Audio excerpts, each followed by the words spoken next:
Bokin'i Daniela toko fahafito.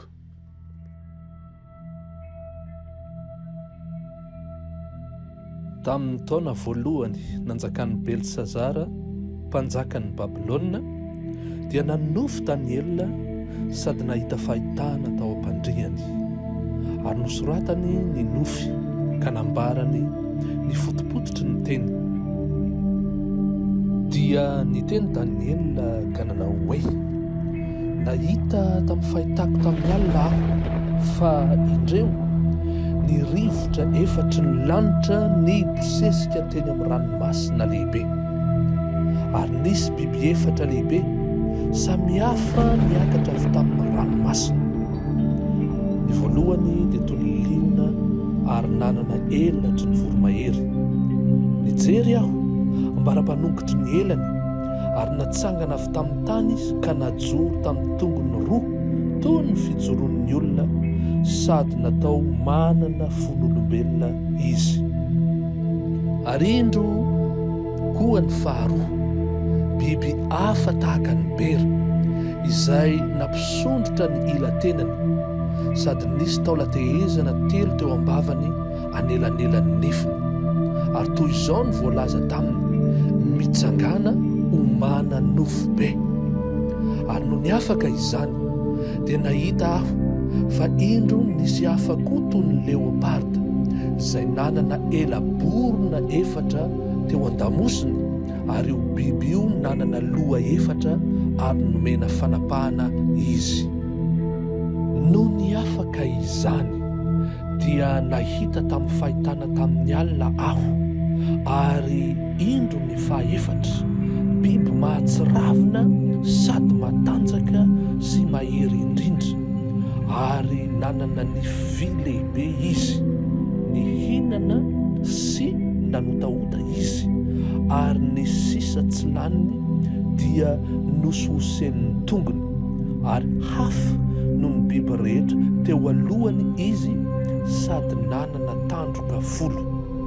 Nodinihiko ny tandroka ka indro nisy tandroka iray kely koa nipotra teo aminy, ary novoana teo anoloan'io ny tandroka telo tamin'ireo taloha, ary indro nanana maso toy ny mason'olona sy vava miteny zavatra mihoapapana izy. Mbola nijery ihany aho mandra-pametraka ny seza fiandrianana, ary ny fahagola no mipetraka teo. Ny fitafiny dia fotsy toy ny fanala, ary ny volondohany toy ny volon'ondry madio. Ny seza fiandrianana dia lelafo, ary ny kodiany dia afo mirehitra. Ony afo no mivoaka sy nandeha avy teo anatrehany, ary ivoarivo no nanompo azy, ary alinalina no nitsangana teo anatrehany. Nipetraka ny mpitsara ary novelarina ny boky. Dia mbola nijery ihany aho no ny feon'ny teny mihoapapana no tenen'ilay tandroka.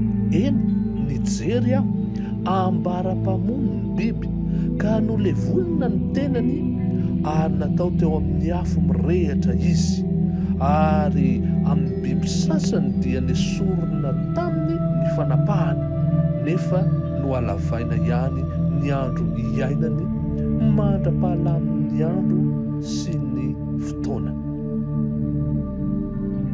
Ary mbola nahita tamin'ny fahitana tamin'ny alina ihany aho, ary indro nisy toy ny zanak'olona avy tamin'ny rahon'ny lanitra, ary nakeo amin'ny fahagola izy, dia napanakekeny teo anatrehany, ary nomena fanapahana sy voninahitra ary fanjakana izy, mba hanompono ny fokom-pirenena sy ny firenena, ary ny samy hafa fiteny rehetra azy. Ary ny fanapahany dia fanapahana mandrakizay ka tsy ho tapaka, ary ny fanjakany tsy ho rava.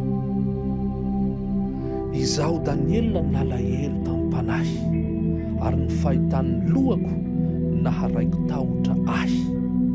Dia nanakaiky ilay anankiray tamin'izay nitsangana teo aho, ka nanontany azy ny fotopototry izany rehetra izany. dia nambarany tamiko ka nampahafantariny ahy ny hevitry ny zavatra.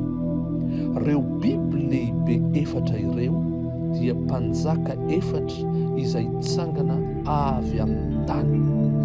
Nefa ny olo-masiny avy indrindra no hahazo ny fanjakana ary hanana ny fanjakana mandrakizay alao valo.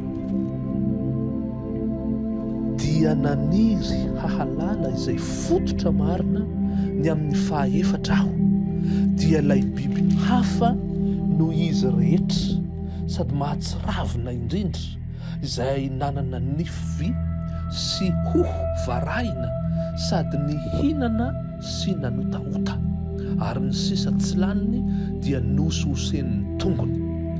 Ary ny amin'ny tandroka folo teo andohany sy ny anankiray koa izay nipotra, ka nisy telopotraka teo anoloany, dia ilay tandroka nanana maso sy vava izay niteny zavatra mihoapapana, ary ny fijery azy dia lehibe no namany. Mbola nijery ihany aho, ary izany tandroka izay nanoto ny olo-masina ka hanaresy azy ambara-piavy ny fahagola ka nomena rary ny olo-masiny avy indrindra, ary tonga ny fotoana nazahoan'ny olo-masina ny fanjakana. Izao no nolazainy: ilay faefatra amin'ny biby dia fanjakana faefatra ety ambonin'ny tany, izay ho hafa noho ny fanjakana rehetra, sady andrava ny tany rehetra ary anosiosy sy anoto azy. Ary ny tandroka folo dia mpanjaka folo izay tsangana avy amin'izany fanjakana izany, ary Israel koa hitsangana manaraka azy.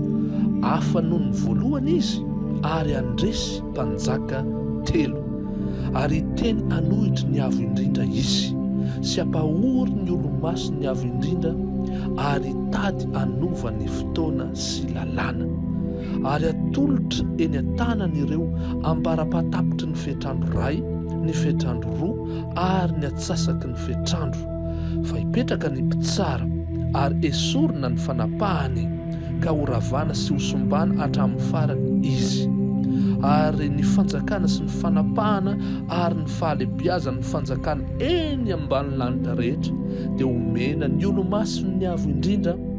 Ny fanjakana dia fanjakana mandrakizay, ary ny fanapahana rehetra dia anompo sy ano azy.